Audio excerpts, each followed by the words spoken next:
नमस्कार, न्यूज हाट देख रहे हैं आप। खबरें विथ न्यूज हाट में आपका बहुत बहुत स्वागत है। निशांत कुमार की बिहार में खूब चर्चा हो रही है। इस बीच एक और नाम की चर्चा है जो कि निशांत कुमार के साथ साये की तरह बने हुए शुरुआती दौर से। अभी अंत नहीं हुआ है, निशांत कुमार की शुरुआत हुई है। कौन सा पद मिलेगा, कौन सा नहीं मिलेगा, डिप्टी सीएम बनेंगे नहीं बनेंगे, इन तमाम मुद्दों पर चर्चा करेंगे। लेकिन वो कौन शख्स है जो निशांत के साथ शुरुआती दौर से साये के रूप में बना हुआ है, और जो है कल भी निशांत कुमार की एक अहम मुलाकात हुई है उस व्यक्ति के साथ। आखिर वो कौन व्यक्ति है, उसी को लेकर के हम चर्चा करेंगे। हमारे साथ जुड़े हैं न्यूज हाट के managing editor Ajay Kumar Mishra sir. Sir, आपका बहुत बहुत स्वागत है। धन्यवाद। निशांत कुमार राजनीति में आ चुके हैं, जदयू ज्वाइन कर लिया, लेकिन अब चर्चा यही है कि डिप्टी सीएम बनेंगे। कुछ लोग डिमांड कर रहे हैं सीएम बन जाए। अब उनको प्रोजेक्ट करने वाले, जो उनको उनके साथ साये की तरह हमेशा साथ रहते हैं, उनसे सलाह मशवरा ले रहे हैं, अहम मुद्दे पर बातचीत कर रहे हैं, कैसे राजनीति करनी है, क्या करना है बिहार में, वो कौन शख्स है जिससे उन्होंने कल मुलाकात भी की? देखिए, जदयू की सियासत में अब जो उठापटक की स्थिति है, मुख्यमंत्री नीतीश कुमार राज्यसभा चले जाएंगे क्योंकि वो निर्वाचित हो चुके हैं, राज्य की राजनीति से अलग हो जाएंगे। तो अब बिहार की राजनीति कौन संभालेगा? जदयू का उतना बड़ा संगठन है, जदयू 85 गो एमएलए है ना, 20 सालों से सत्ता पर है। ऐसा नहीं है कि सत्ता से विमुख है।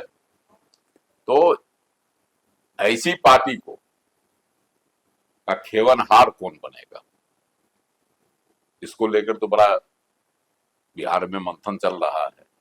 लेकिन एक चेहरा है जिन्होंने इसकी पूरी पटकथा लिखी, और वह है जदयू के पूर्व राष्ट्रीय अध्यक्ष और वर्तमान केंद्रीय मंत्री ललन सिंह जी, राजीव कुमार सिंह उर्फ ललन सिंह। वह जो है शुरू से ही जो पूरी पटकथा लिखी गई, आरोप भी इन पर लगा। इनको जदयू के जो है लोगों ने इन पर जो है कहा कि धोखा किया, यह भी आरोप लगा। मुर्दाबाद का भी नारा इनके नामों को लेकर लगा।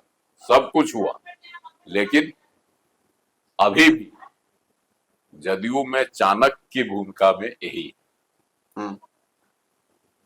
मुख्यमंत्री नीतीश कुमार के साथ भी रहते हैं, और नीतीश कुमार के बेटा निशांत कुमार को भी इन पर ही अटूट विश्वास है। इनसे ही सियासत का गुण सीखते हैं। मतलब इनको अपना गुरु द्रोणाचार्य बनाए हुए। कल भी एक वाकया हुआ, गांधी मैदान में इन्होंने जो है ईद के मौके पर जो नमाज अदा की गई, वहां उपस्थित हुए लोगों, जो उपस्थित थे नवाजी सबों का इन्होंने वाहवाही लूटी। और वहां तो साथ में थे मंत्री अशोक चौधरी, लेकिन उनको छोड़ दिए और वहां से सीधे चले गए अकेले ललन सिंह के आवास पर।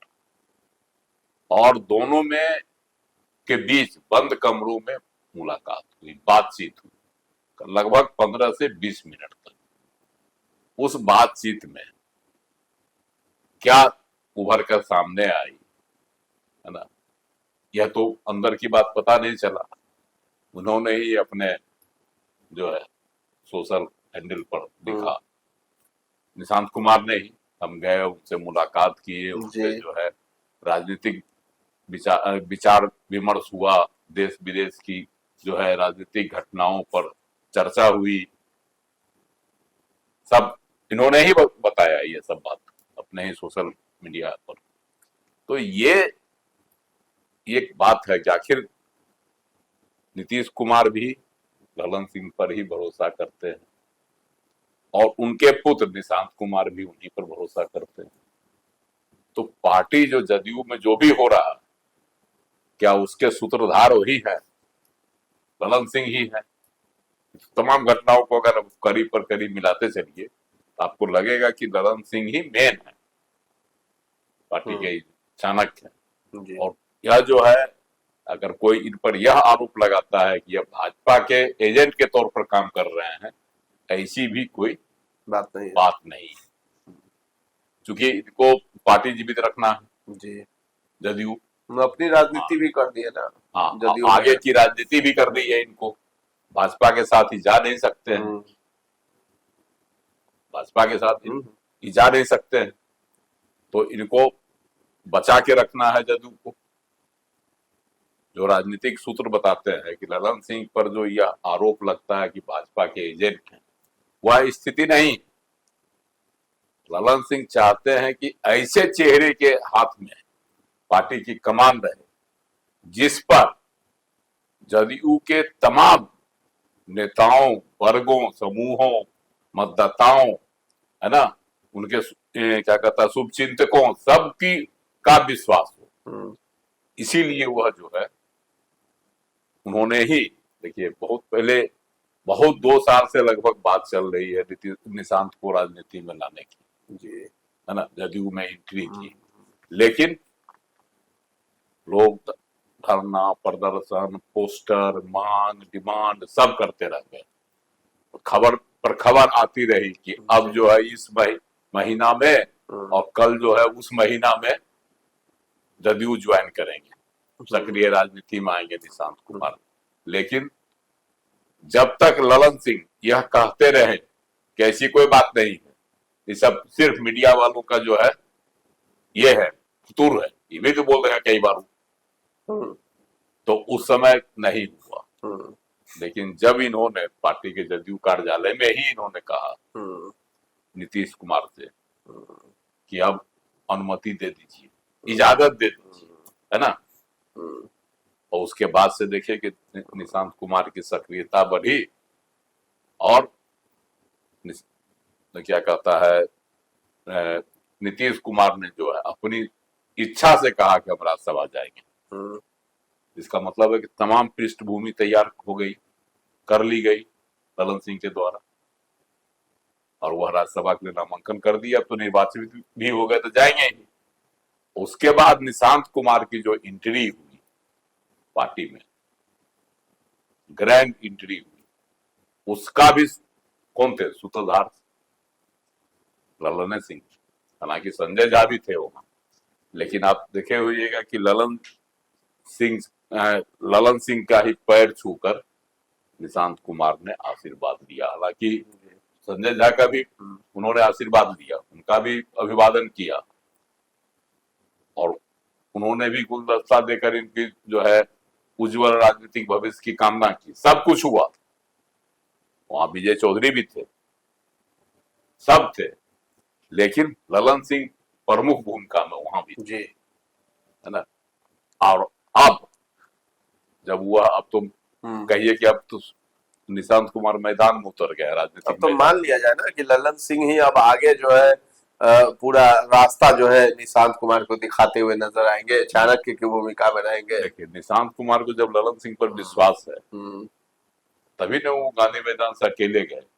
अब ललन सिंह तो देखेंगे कि वो प्रधानमंत्री नरेंद्र मोदी से भी मिलते हैं डायरेक्ट, उसके बाद जो है जो अमित शाह जो गृह मंत्री है उनसे भी मुलाकात करते हैं, तो कहीं ना कहीं उनका कद तो जदयू में बड़ा ही है, और जदयू संभालने के लिए वो भी है, और निशांत तो आ ही गए। हाँ, केंद्रीय नेतृत्व में भी इनकी पैठ है भाजपा के शीर्ष नेतृत्व में, तो ये तो सर्वविदित है, क्योंकि केंद्रीय मंत्री हैं तो रहेगी ही पैठ।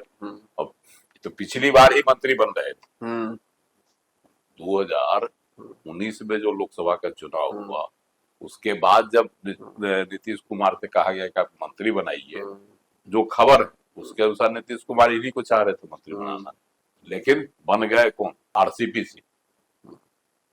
सिंह बन गए। कई बार विवाद भी हुआ कि अपने मन से बन गए, और उसी का खामियाजा उनको भुगतना पड़ा कि तिवारा उनको जो है राज्यसभा नहीं भेजा गया। हालांकि तिवारा जो है नीतीश कुमार इस बार इनको भी नहीं भेजे, हरिवंश नारायण सिंह को, जो उप सभापति थे राज्यसभा के, अभी भी है वर्तमान में, तो लेकिन अब मेंबर नहीं रहेंगे तो स्वाभाविक है कि उनकी कुर्सी चली जाएगी। तो उनको भी तीसरी बार नहीं भेजे, लेकिन तीसरी बारी भेज भी दिए। किनको? रामनाथ रामनाथ ठाकुर। ठाकुर को। ऐसा नहीं है कि तीसरी बारी नहीं भेजते, इससे पहले भी किंग महेंद्र को भेजे थे 3 बार। तो भेजते रहे हैं, लेकिन जिन पर इनको गुस्सा होता है या जिन पर इनको जिनके बारे में इनकी इच्छा नहीं होती है, उनको ही बैक कर देते हैं, वहीं बैठा देते हैं। इसी कैटेगरी में थे आरसीपी सिन्हा, उनको भी जो बैठा दिए, और अभी जो है बहुत हाथ पाव मारे। राज्यसभा चुनाव का समय जब नजदीक आया, बहुत हाथ पैर उन्होंने मारा, लेकिन कहीं ललन सिंह साफ कर दिए कि नहीं, जिसके कारण हम 72 से जो है पहुंच गए 45 पर, उस आदमी को फिर से मौका दिया जाएगा, पार्टी में लाया जाएगा। अब क्या आप 85 से चला नीचे, तो उसी समय क्लियर हो गया था। देखिए, एकमात्र ललन सिंह ही थे जिन्होंने तुरंत प्रतिक्रिया दी और कड़ी प्रतिक्रिया दी, और उसी समय संकेत आ गया था कि आरसीपी सिंह की वापसी नहीं होगी, और नहीं हुई। राज्यसभा चुनाव भी समाप्त हो गया। नीतीश कुमार ने कभी उन पर आघात भी नहीं डाला। एक कार्यक्रम में थे जगह नीतीश कुमार भी पहुंचे हुए थे, ई भी पहुंचे हुए थे। नीतीश कुमार जी जब वहां से निकल गए तब आरसीपी सिंह वहां पहुंचे। तो चाणक्य की भूमिका में ललन सिंह। चलिए, तो निशांत के साथ अब ललन सिंह लगे हुए साय की तरह देखना है किस तरीके से निशांत को बिहार की राजनीति में परिपक्व बनाते हैं ललन सिंह। तो फिलहाल इस चर्चा को हम लोग यहीं पर विराम देते हैं। कैसा लगा है कार्यक्रम हमें कमेंट सेक्शन में जाकर के जरूर बताइएगा, और हमारे चैनल को अभी तक आपने सब्सक्राइब नहीं किया है तो जरूर कर लें। धन्यवाद।